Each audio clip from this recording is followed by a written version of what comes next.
আমার বাবার কষ্টের জীবন আমি তাকায় তাকায় দেখেছি। বাবায় কোমরে মাজায় গামছা লাগায় মানুষের বাড়ি কাজ করে খানা নিয়ে আসত।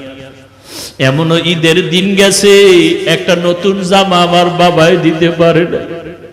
মাঝে মাঝে তাকায় দেখতাম আমার মায়ের কাছে বাবায় বসে বসে কান্না করে। আমি বলতাম, রে ও মা, বাবায় কেন কাঁদলো? মা বলতো, তোরে একটা জামা দিতে পারে নাই, দুঃখে তোর বাবায় কান্না করেছে। এমন কষ্টের জীবন পাড়ায়া তোমার ঘরে আসছি।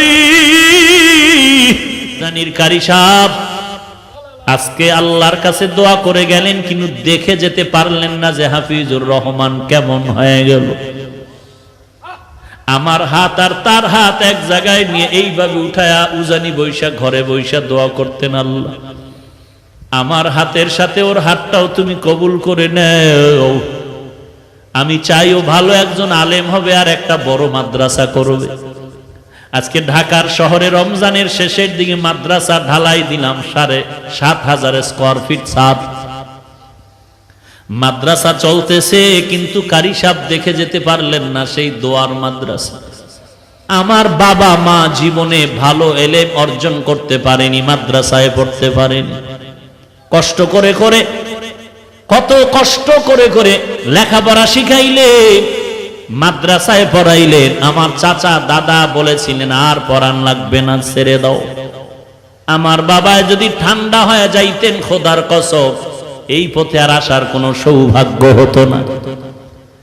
উজানির জমিনে ঘুমন্ত কারি ইব্রাহিম রহমাতুল্লাহ আলাইহির 11 সন্তানের ছোট সন্তান কারি মঞ্জুর আহমদ রহমাতুল্লাহ আলাইহি আমার আব্বাকে এত ভালোবাসতেন। আমাদের বাড়িতে শত শতবার গিয়েছেন সেই কুয়াকাটা। একদিন কয়, সন্তানটারে আমার হাতে দাও। ঢাকা আসার পরে আমাকে নিয়ে আসলেন কচুয়া মাদ্রাসার ভেতরে। আর ওই উজানির কারি ইব্রাহিম রহমাতুল্লাহ আলাইহির কবরের কিনারায় গিয়া 11তম সন্তান গিয়া আমার আব্বার হাতটা ধরে নিয়ে বলতেন, আব্বা জান, কুয়াকাটার একজন গরিব মানুষ আপনার দরজায় দাঁড়ানো আছে।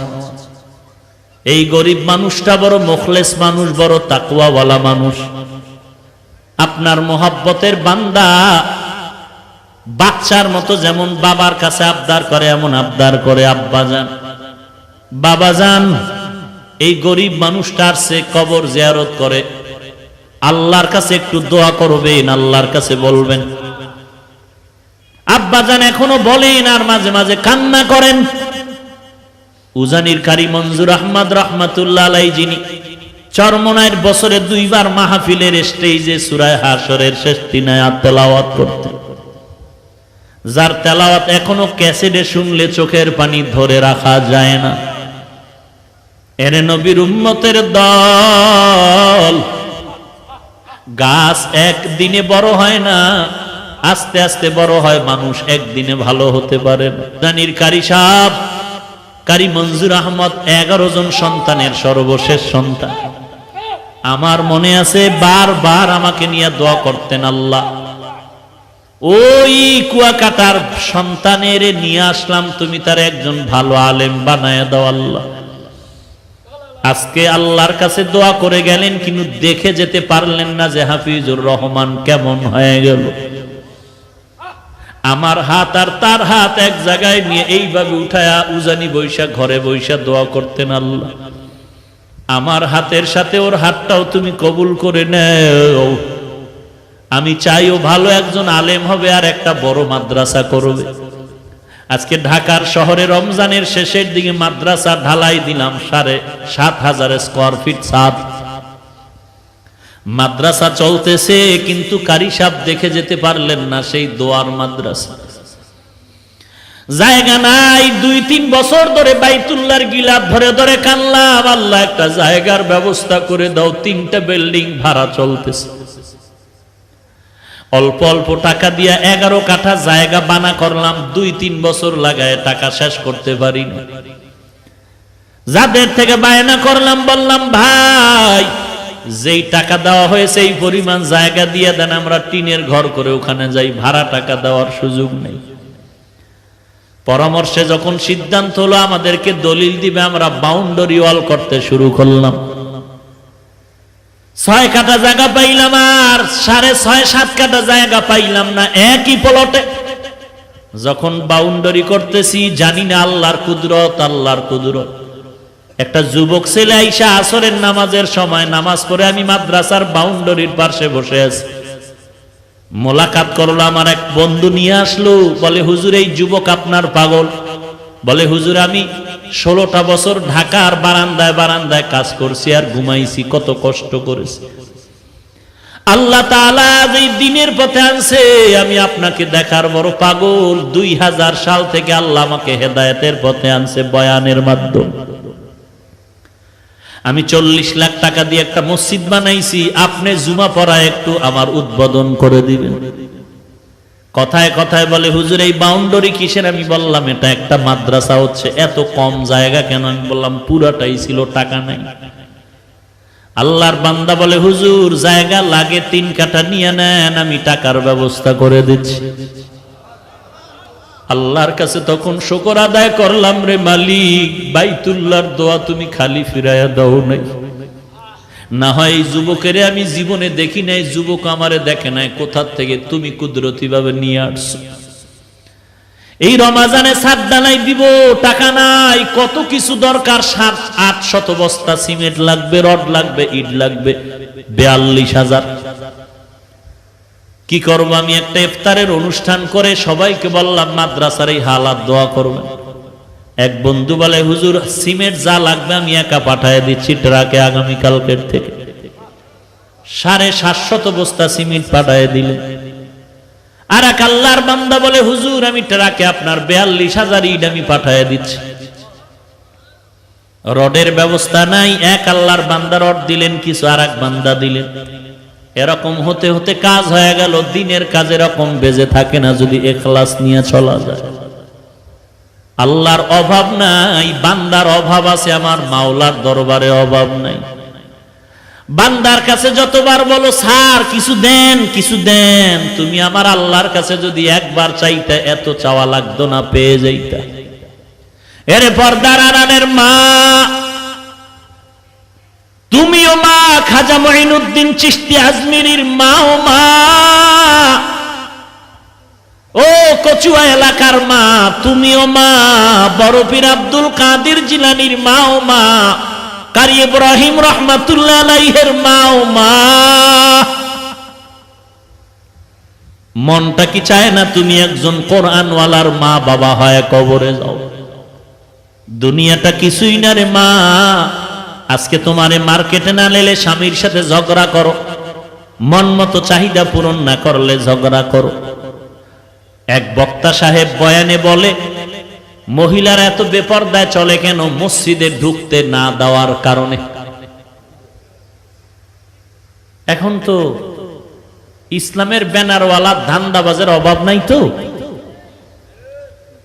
আহা, বলে মহিলাদেরকে মসজিদে ঢুকাও, পুরুষের পাশাপাশি মহিলাদের নামাজের ব্যবস্থা করে দাও। বক্তা সাহেব বলে মহিলাদেরকে মসজিদে ঢুকার সুযোগ না দেওয়ার কারণে মহিলারা বেপরদায় চলে। আমি জবাব দিয়া বললাম আমাদের গোষ্ঠী শুদ্ধ বহু হাজার লাখ ওলামায়ে কেরাম যারা হকের পথে আছে, এদের স্ত্রীরা তো কোনোদিন মসজিদে যায় না, বরং অনেক হাজী সাহেবদের স্ত্রীরা হজে গিয়া বেপরদায় বাইতুল্লাহে দৌড়ায়। অথচ আমাদের মা, আমাদের চাচিদের নিয়ে হজ করলাম, আলহামদুলিল্লাহ আমাদের মা চাচির চেহারাটা মক্কায় বসিয়াও কেউ দেখতে পারে না। আর ওই চাপাবাজের দলেরা মেয়ে নিয়া, মহিলাদের নিয়ে হজে গিয়া কয় চেহারা খোলা রাখা যাবে, ফতুয়া একটু তিল পাইয়া তাল বানায়া পুরা বেপরদায় চলে, গুনাহ হয় খবর নাই, ফতুয়াবাজি করে। এরে নবীর উম্মতের দল, এরে পর্দার আড়ালের মা, তুমি একজন নারী হিসাবেই দুনিয়াতে বেঁচে থাকার জন্য আল্লাহ পাঠান নাই। তুমি একটা সন্তানের মা হিসাবেই পরিচয় দিলে চলবে না রে মা। তুমি একজন স্বামীর স্ত্রী পরিচয় দিলেই যথেষ্ট হবে না রে মা। তুমি একজন মায়ের কাছে সমাজ সমাজ আর জাতি অনেক কিছু পাওনাদার। তুমি মায়ের কাছে জাতি চায় একটা আলোকিত সন্তান, তুমি মায়ের কাছে জাতির আশা হলো আলোকিত একটা সমাজ। তুমি মায়ের কাছে জাতির আশা আলোকিত একটি পরিবার। ও পর্দার আড়ালের মা, তুমি যদি আলোকিত সন্তান দুনিয়াতে উপহার দিতে চাও, তুমি মা যদি একজন আলোকিত সন্তানের মাধ্যমে সমাজ আলোকিত করতে চাও, মা তোমার অনেক ত্যাগ স্বীকার করতে হবে। যেমন ত্যাগ স্বীকার করেছিলেন খাজা মঈনুদ্দিন চিশতি আজমিরির মা। কেমন ত্যাগ স্বীকার করেছিলেন খাজা মঈনুদ্দিনের মা? যেই খাজা মঈনুদ্দিনের খেদমতে ভারতের মধ্যে লক্ষ লক্ষ বিধর্মীরা কালেমা পড়েছে। খাজা মঈনুদ্দিনকে মা ডেকে বলে, রে সন্তান, তুই মঈনুদ্দিন এত দামি হওয়ার পেছনে আমি মায়ের ত্যাগ কত তুই জানো? আমি মা তোকে যতদিন গর্ভধারণ করেছি, আমি মা এক রাত্র ঘুমাই নাই, সারা রাত্র সেজদায় পড়ে কান্না করেছি। তুই দুনিয়াতে আসার পর আমি মা তোকে এক ফোঁটা দুধ আমি তোর মুখে দেই নাই ওযু ব্যতীত। এক ফোঁটা দুধ আমি তোর মুখে বিনা ওযুতে দেই নাই। এরে আম্মা জান, বলো তোমার গর্ভের সন্তান নিয়া আল্লাহর কাছে কতবার কান্না করেছো, দোয়া করেছো, আল্লাহ আমার গর্ভের সন্তান তুমি আদর্শবানওয়ালা সন্তান হিসেবে কবুল করে নাও, সমাজের আলোকিত সন্তান দান করে দাও।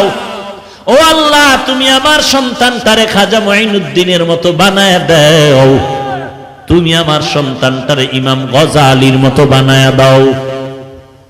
ও মা, একটু জবাব দাও নিজের বিবেকের কাছে।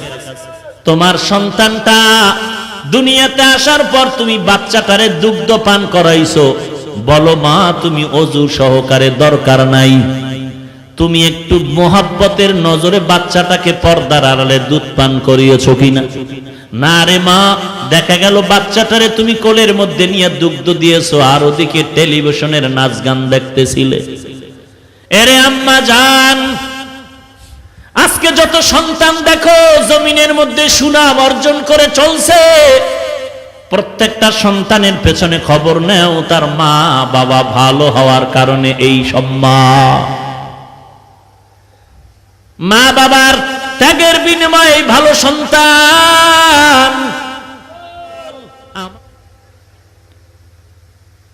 তুমিও মা আজকে তোমার বেপরদায় না নিলে, মার্কেটে ঘুরতে না গেলে তোমার মন বেজার, ঈদের খুশি আনন্দ নাই। অথচ বলো এই দেশের হক্কানি আলেম ওলামাদেরকে তাকায় দেখো, কচুয়াওয়ালাদেরকে তো বুঝানোর জন্য বাহিরে কোথাও যাওয়া লাগবে না।